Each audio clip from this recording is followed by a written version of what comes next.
thank you. Have a good day. All right, so I didn't get to get into my camera app soon, but the white vehicle in front of me, in front of the bus, actually had the number 32 in the license plate.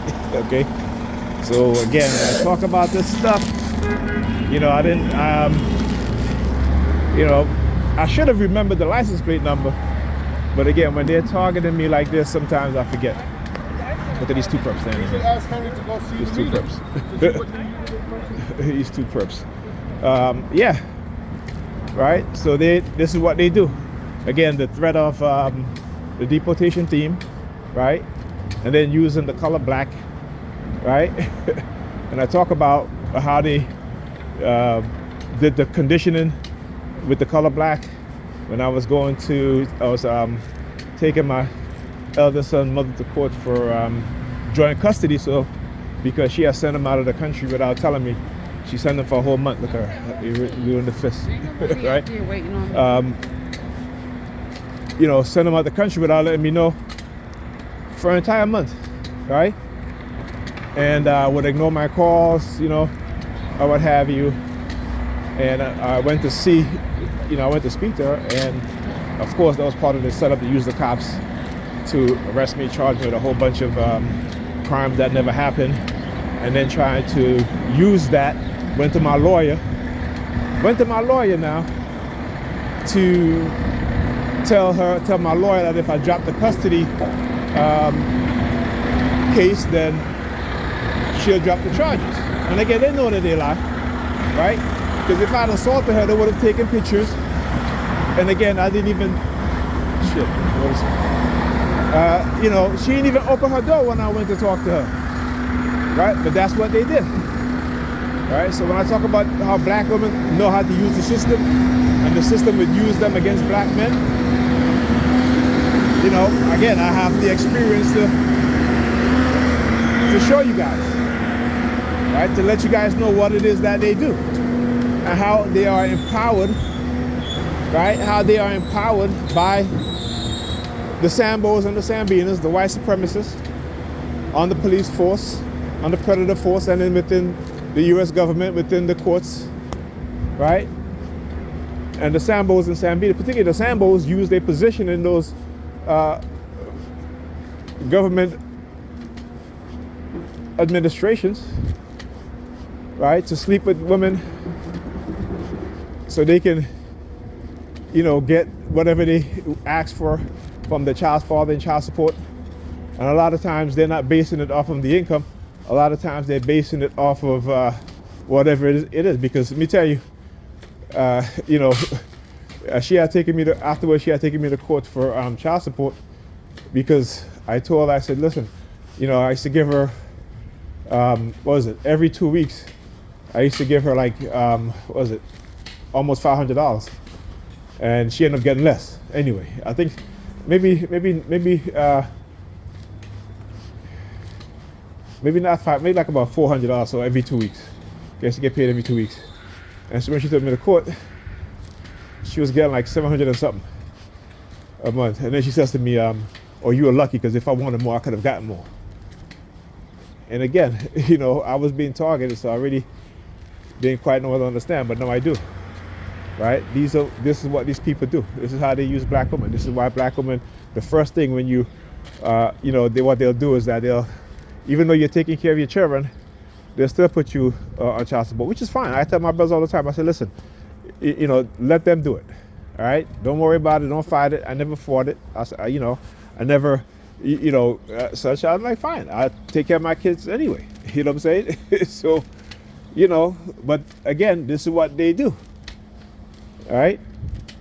And so, and even after that, I didn't take the attitude of, well, I'm not getting my son anything because that's a lot of money and such, even though it financially hamstringed me. You know, I still buy my son things. We still went out. We still went to the movies. We still went out to dinner. We still, you know, still bought him clothes. All of these things, game consoles, handheld game, all of those things. Okay, so, you know, and even, you know, but again, this is what they do. Is that number? Yep, number 32. No, look like this. But there's gonna be a car coming around here anyway with that. But anyhow, yeah. But this is what they were doing, right? And so how they use these women, and the women are empowered into doing exactly that. This is why you'll see them. Well, when I get this paternity test, you're going to be on child support. You know, and again, what they're doing is using child support because the state makes money off of it. But what they're doing is also destroying the relationship between the parents. Right? Destroying the relationship between their parents. And we know that black men are the number one group of men that do take care of their children. Right? That do spend time with their children. So the narrative that black men are deadbeat fathers is a lie. You know, you may have a few who are, right? But what it is that these women, they feel that they should, that their children's father should be taking care of them also, right? That's what it is, because that child support money, they spend it on them, right? That's why I told my son, I said, listen, you know, I'm giving you this money, and you know, because at the time she wasn't employed, all right? And I said to her, why you send them to the babysitter all the time? You know, I mean, I said to her, if you want me to watch him, if you have a job interview or have you, I'll watch him. That's fine. My mother will watch him. That's fine. But no, she wanted a babysitter so she can go out and do her thing while not, you know what I'm saying? You know, so this is what they do. Just like Pam. She did the same thing too. You know, spending, you know, thousands of dollars each year on babysitter. Why? Because you want to go do your own thing, right? Spending money on dudes, buying dudes, this and that, and then you want to complain that you have no money, but you're spending thousands of dollars to go on vacation, to go on trips, but you have no money, and then using their money that they get for your own purpose.